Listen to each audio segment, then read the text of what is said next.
नमस्कार दोस्तों, आपका स्वागत है स्टोरी टाइम में, जहां हम आपके लिए लाते हैं ज़रूरी जानकारी। तो आज हम बताएंगे आपको भगवद गीता के बारे में। भगवद गीता का सारांश हम आपको 500 लाइन्स में ही सुना देंगे। भगवद गीता महाभारत के भीष्म पर्व का एक महत्वपूर्ण हिस्सा है, जिसमें 700 श्लोक हैं। ये संवाद अर्जुन और भगवान श्री कृष्ण के बीच होता है, जो कुरुक्षेत्र के युद्ध भूमि पर घटित होता है। युद्ध शुरू होने से पहले अर्जुन अपने धर्म और कर्तव्य को लेकर संशय में पड़ जाते हैं, और यही संशय उन्हें भगवान श्री कृष्ण के साथ इस गहन दार्शनिक चर्चा की ओर ले जाता है। अध्याय नंबर 1। अर्जुन का विषाद। अर्जुन युद्ध भूमि पर अपने संबंधियों, गुरुओं और मित्रों को देखकर विचलित हो जाते हैं। वे युद्ध की नैतिकता पर सवाल उठाते हैं और सोचते हैं, क्या अपने ही लोगों को मारकर कोई सच्ची विजय पाई जा सकती है। अध्याय नंबर 2। सांख्य योग। श्री कृष्ण सबसे पहले आत्मा की अमरता के बारे में बताते हैं, जो कि ना कभी जन्म लेती है, ना कभी मरती है। शरीर नश्वर है और मृत्यु एक माया है। कृष्ण अर्जुन को अपने कर्म को निर्लिप्त होकर करने की सलाह देते हैं, जिसे निष्काम कर्म कहा जाता है। अध्याय नंबर 2। कर्मयोग। कृष्ण बताते हैं कि सभी प्राणी कर्मों के बंधन में बंधे हुए हैं और मुक्ति का एकमात्र मार्ग है अपने कर्तव्यों को बिना किसी स्वार्थ के करना।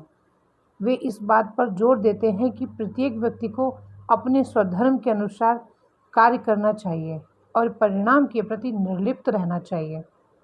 अध्याय नंबर 4। ज्ञान कर्म संन्यास योग। कृष्ण अपने शाश्वत ज्ञान और कर्म की महत्ता पर प्रकाश डालते हैं। वे दिव्य अवतारों के बारे में बताते हैं और ज्ञान से प्रेरित कर्म करने की आवश्यकता को रेखांकित करते हैं। अध्याय नंबर 5। कर्म संन्यास योगी।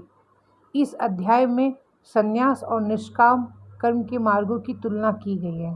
अंत में निष्काम कर्म को श्रेष्ठ बताया गया है। संन्यास का अर्थ अपने कर्तव्यों का त्याग नहीं, बल्कि कर्म के फलों की इच्छा का त्याग है। अध्याय नंबर 6। ध्यान योग। कृष्ण ध्यान की विधि और आत्म संयम की आवश्यकता बताते हैं। वे कहते हैं कि मन हालांकि चंचल है, परंतु अभ्यास और वैराग्य से इसे वश में किया जा सकता है। ध्यान का उद्देश्य है समत्व की प्राप्ति और सभी प्राणियों में आत्मा को देखना। अध्याय नंबर 7। ज्ञान विज्ञान योग। कृष्ण अपने दिव्य स्वरूप और अपनी विभूतियों का वर्णन करते हैं। वे बताते हैं कि सच्चा ज्ञान सभी अस्तित्व की एकता को पहचानने और कृष्ण को सर्वोच्च वास्तविकता के रूप में समझने की ओर ले जाता है। अध्याय नंबर 8। अक्षर ब्रह्म योग। कृष्ण ब्रह्म शाश्वत वास्तविकता, मृत्यु के समय की प्रक्रिया और मृत्यु के बाद आत्माओं के मार्ग के बारे में बताते हैं। वे इस बात पर जोर देते हैं कि मृत्यु के समय भगवान का स्मरण मुक्ति के लिए आवश्यक है। अध्याय नंबर 9। राजविद्या राजगो योग। कृष्ण सर्वोच्च ज्ञान और दिव्य प्रेम के रहस्य को समझाते हैं।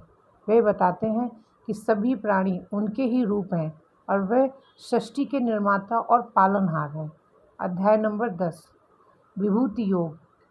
कृष्ण अपनी दिव्य विभूतियों का वर्णन करते हैं, जिसमें उनकी उपस्थिति सृष्टि के सबसे शक्तिशाली और सुंदर रूपों में देखी जा सकती है। वे अर्जुन को हर चीज़ में दिव्यता देखने के लिए प्रोत्साहित करते हैं। अध्याय नंबर 11। विश्व रूप दर्शन योग। कृष्ण अर्जुन को अपना विराट रूप दिखाते हैं, जिसमें उनकी अनंत और सर्वव्यापी प्रकृति प्रकट होती है। अर्जुन इस अद्वितीय दर्शन से अभिभूत हो जाते हैं और कृष्ण को दिव्यता की व्यापकता को समझते हैं। अध्याय नंबर 12। भक्ति योग। कृष्ण बताते हैं कि भक्ति ईश्वर के प्रति प्रेम सबसे सरल मार्ग है। वह एक सच्चे भक्त के गुणों का वर्णन करते हैं और बताते हैं कि प्रेम और विश्वास के साथ भगवान की शरण लेना मुक्ति का सबसे सरल मार्ग है। अध्याय नंबर 13। क्षेत्रज्ञ विभाग योग। कृष्ण शरीर क्षेत्र और आत्मा क्षेत्रज्ञ के बीच भेद को समझाते हैं। वे सच्चे ज्ञान की महत्ता पर बल देते हैं। जो भौतिक और आध्यात्मिक क्षेत्रों के बीच के अंतर को समझाने में मदद करता है। अध्याय नंबर 14 गुणत्रय विभाग योग। कृष्ण 3 गुणों सत्व रजस तमस का वर्णन करते हैं। ये गुण मानव व्यवहार को प्रभावित करते हैं और आत्मा को जन्म मृत्यु के चक्कर में बांधते हैं। मुक्ति इन गुणों से परे जाने से मिलती है। अध्याय नंबर 15 पुरुषोत्तम योग। कृष्ण सर्वोच्च पुरुष पुरुषोत्तम और जीवन के शाश्वत पक्ष की प्रकृति को समझाते हैं। वे भौतिक संसार से विरक्ति और भगवान के प्रति भक्ति के महत्व पर जोर देते हैं। अध्याय नंबर 16 देवासुर संपद विभाग योग।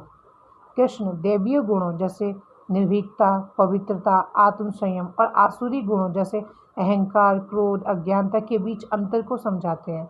वे अर्जुन को आध्यात्मिक उन्नति के लिए दैवीय गुणों को अपनाने की सलाह देते हैं।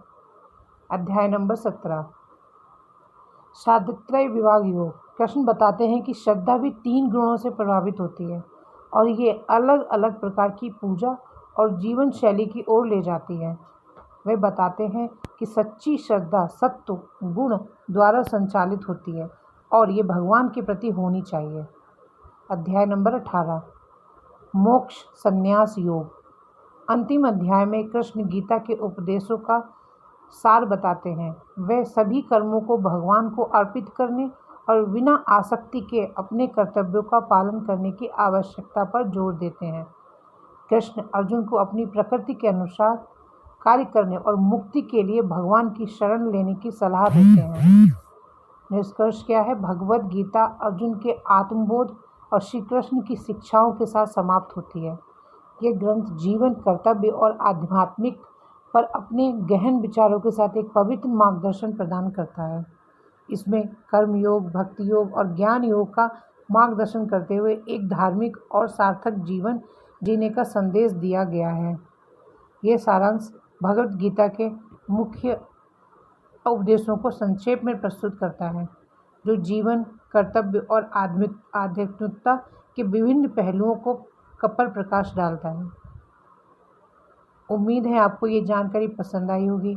अगर आपको ये जानकारी पसंद आई है तो हमारे चैनल स्टोरी टाइम को सब्सक्राइब करना ना भूलें और बेल आइकन ज़रूर दबाएं ताकि हम आप तक जो भी ज़रूरी जानकारी पहुंचाएं उसका नोटिफिकेशन आपको सबसे पहले मिलता रहे।